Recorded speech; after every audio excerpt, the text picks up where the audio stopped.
저는 기본적으로 특히 미국의 자산가의 거품이라고 보고 있거든요. 네. 전반적으로 조정을 보이기 때문에 특별히 좋은 업종 주가 지수는 없을 것이다. 저는 앞으로 10년을 내다보면 중국의 그 자본시장이 굉장히 빠르게 성장하리라고 보고 있거든요.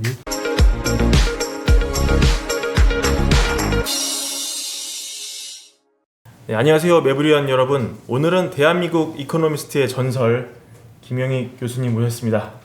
안녕하십니까? 네, 반갑습니다. 네. 먼저 이 얘기부터 안 할 수 없을 것 같은데요. 예. 미국발 금리 인상이 정말 예. 가까워지는 그런 느낌이거든요. 많은 예. 시그널이 오고 있지 않습니까? 예. 어떤 경로를 밟을 것 같으신지 고견을 좀 부탁드립니다. 이번 FOMC에서는 2023년에 금리를 네. 인상하겠다. 점도표가 그렇게 찍혀져 있는데요. 저는 내년 상반기쯤이라고 보고 있습니다. 네. 그래서 올 4분기나 부분적으로 테이퍼링이 단행되고요. 4분기부터요? 예. 내년 상반기에는 금리를 인상할 것이다.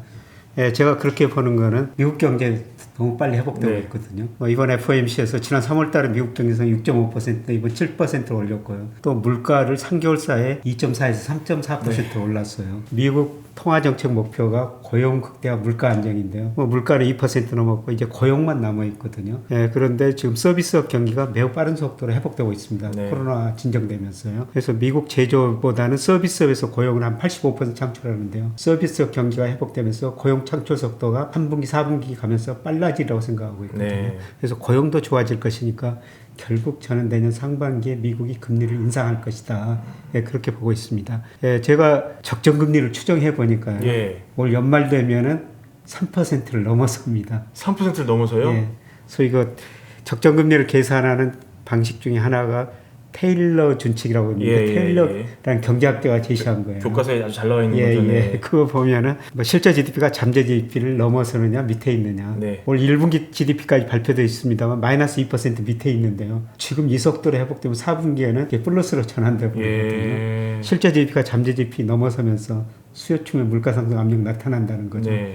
예, 그리고 지금 물가 목표가 2%인데요. 올해 3.4% 잡아놨으니까 네. 물가도 목표치 이상이니까 적정금리가 한 3% 이상으로 예. 나와버립니다. 그래서 네. 3%로 올린다는 건 절대 아니고요. 예. 내년 상반기 한 2차례 정도는 인상할 것 같습니다. 아니 저번에도 사실 금리 인상이 이렇게 가셔되지 않았을 때 교수님 나오셔가지고 이번 점도표를 잘 봐야 된다 예. 말씀하셨는데 결국 그 예측대로 돼가고 있거든요. 예. 그렇죠? 예. 그러니까 이번에도 지금 사실 내년 상반기에 2차례 정도 금리 인상하겠다고 매파적으로 예측하시는 분이 많지 않은데 예. 이번에도 아마 교수님 예측이 좀 맞지 않을까. 그런데 요새 정말 제가 고민하는 게 네. 미 연준이 물가 목표도 올리고 경제 성장률 목표도 올렸는데 예. 시장 금리는 오히려 떨어지고 있거든요. 예. 10년 국채 수익률이 3월 달에 1.74%까지 올랐어요. 예, 그런데 FOMC 직후에 1.44%까지 떨어졌거든요. 네. 왜 경제 성장률도 오르고 물가도 오르는데 시장 금리는 떨어지느냐. 이게 좀 수수께끼 같은데요. 네. 예, 거기에는 여러 가지 이유가 있겠습니다만 물가 상승률이 일시적일 것이다. 네, 그런 이런 얘기 판단이 많이 있는 하죠. 것 같고요. 그 다음에 연준이 지금 국채를 엄청 많이 사고 있거든요. 그러니까 2008년 보니까 미 국채 발행 중 연준이 가지고 있는 게 한 5% 정도 됐어요. 근데 올 1분기까지 통계를 보니까 무려 19%를 가지고 있거든요.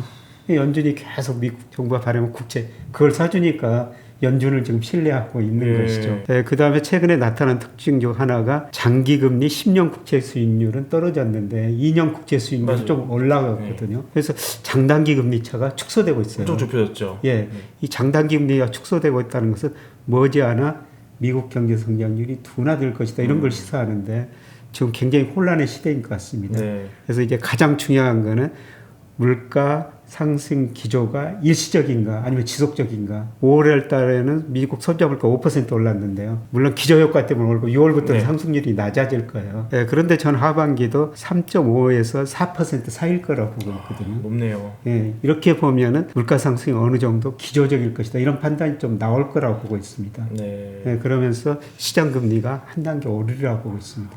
예, 그리고 뒤따라서 연방 기금금리 이것도 내년 상반기에는 올릴 가능성이 좀 매우 높다 이렇게 보고 있습니다. 결국 지금 투자자 입장에서는 특히 주식시장에 참가한 분들 입장에서는 이 금리가 시장에 어떻게 영향을 미칠까가 가장 관심일 텐데요. 이 FOMC 회의가 있은 직후에 다우지수가 크게 활짝 무너졌다가 또 촬영일 기준으로 오늘은 또 새벽에 또 다시 또 반발 매수세가 많이 들어왔어요. 지금 갈피를 잡기 좀 힘든 상황인데 어떻게 보십니까? 저는 기본적으로 특히 미국의 자산가의 거품이라고 보고 있거든요. 근데 미국 주식을 보니까 제가 역사상 가장 큰 거품이 발생한 것 같아요. 역사상 가장 큰 거품이요? 버핏 지수라고 그러는데요. 그 시가총액을 명목 GDP로 나눈 게 아닙니까?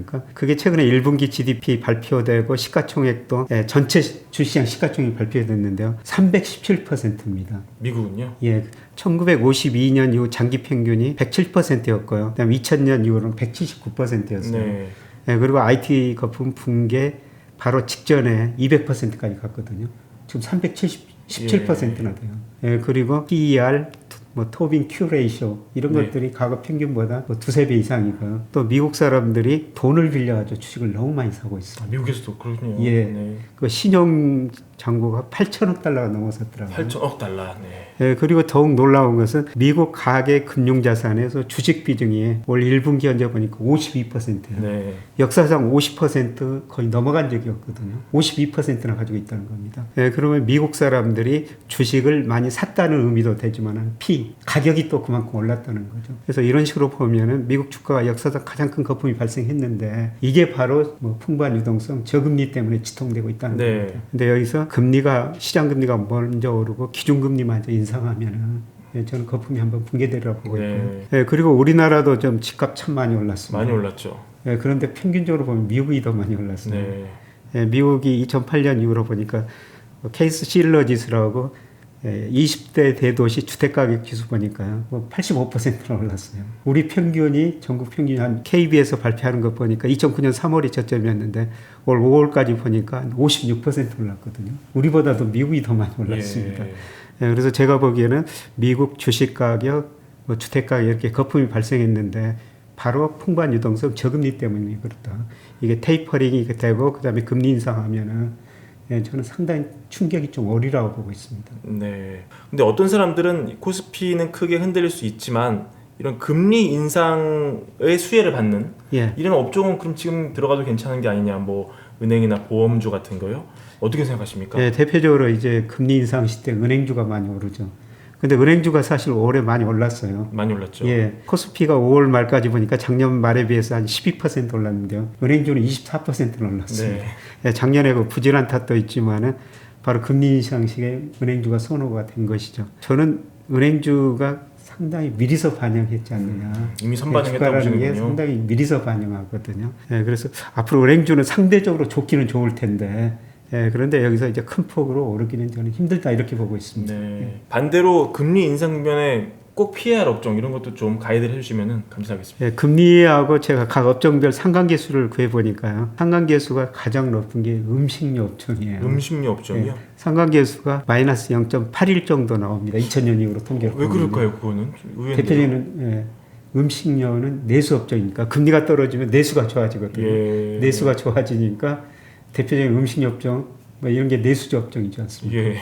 그래서 잘 된 거거든요. 만약 금리가 오른다면은 음식료 업종이 타격을 받았는데 근데 이번은 상황이 좀 다를 것 같습니다. 코로나 때문에 가장 작년에 타격을 받던 게 음식 숙박업이었거든요. 그렇죠. 음식 숙박업 생산이 보니까 작년 3월, 4월 달에 전년 동월 대비 30% 이상 감소했어요.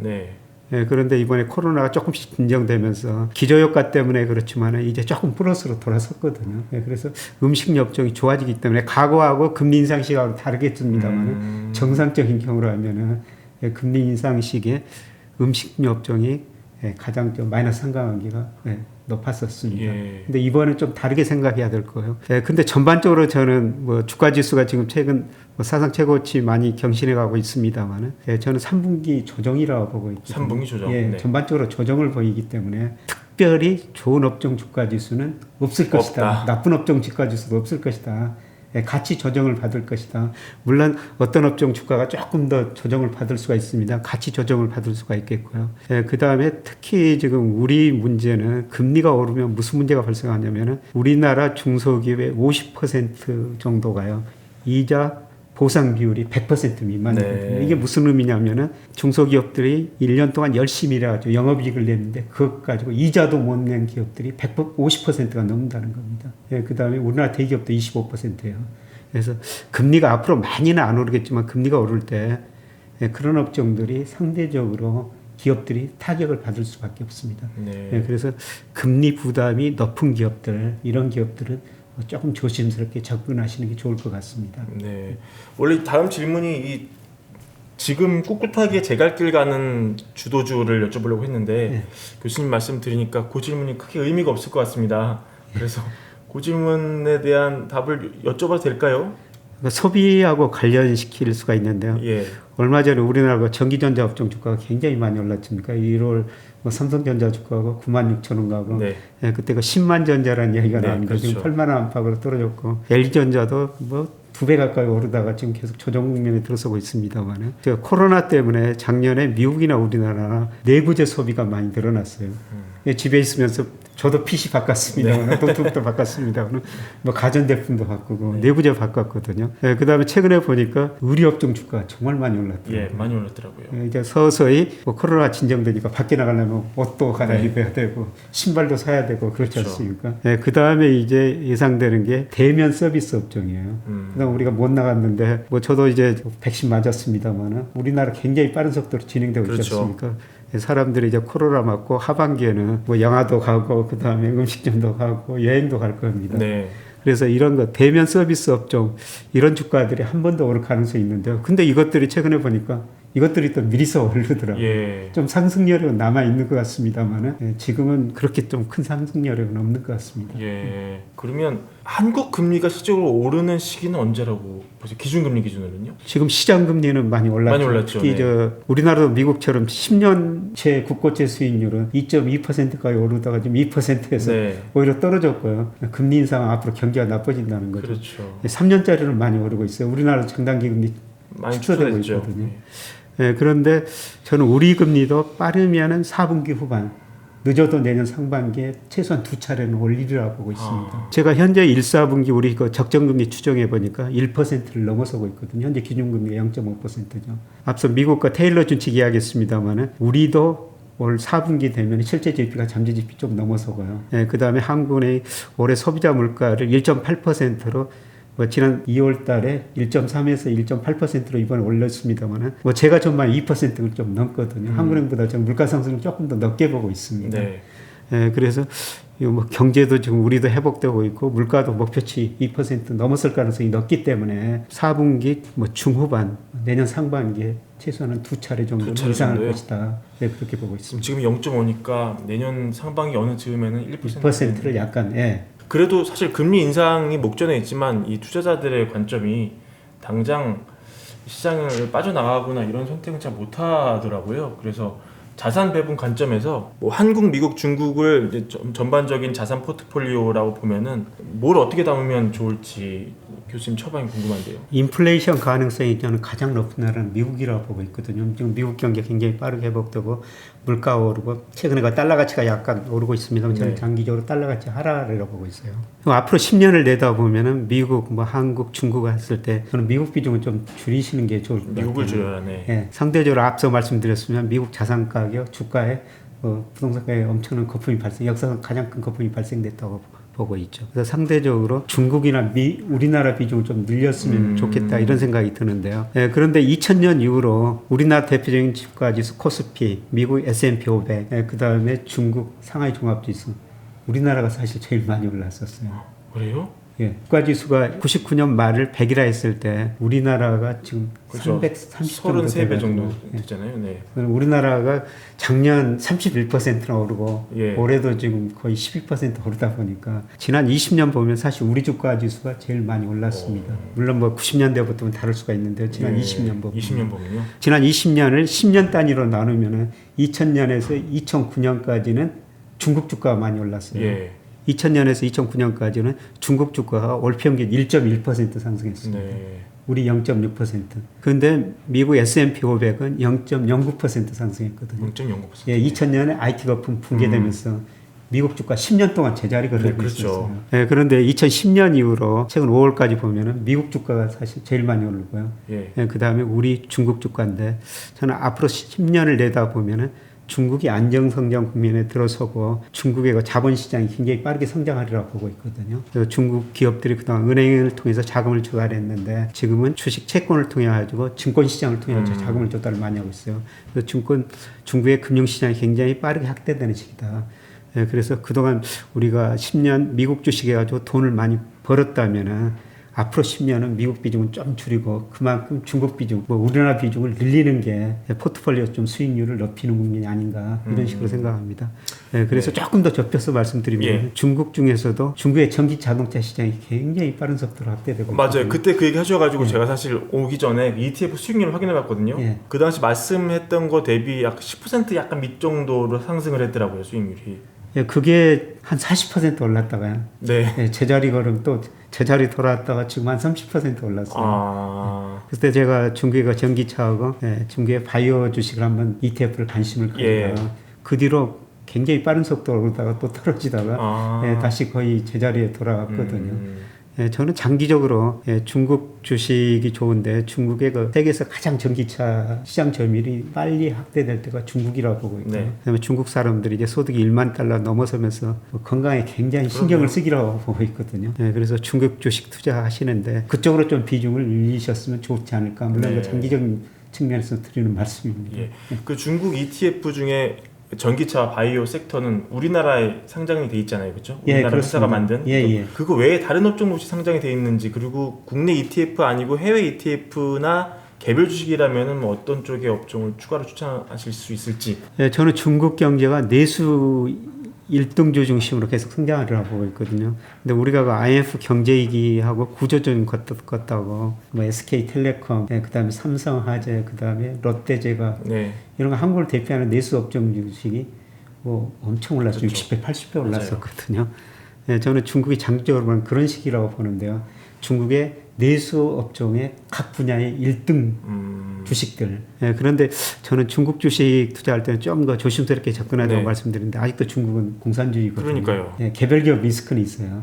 그래서 중국 기업 주식 투자할 때는 그런 1등주로 구성된 ETF, 랩 혹은 펀드 같은 거. 그래서 저는 뭐 ETF에 집중하고 있습니다만 중국 주식은 좀 간접적으로 투자하시는 게 좋지 않을까 그런 생각이 듭니다. 교수님이 보시기에 지금 중국의 자본시장, 특히 뭐 증권시장은 우리나라의 몇 년도와 비슷하다고 보세요?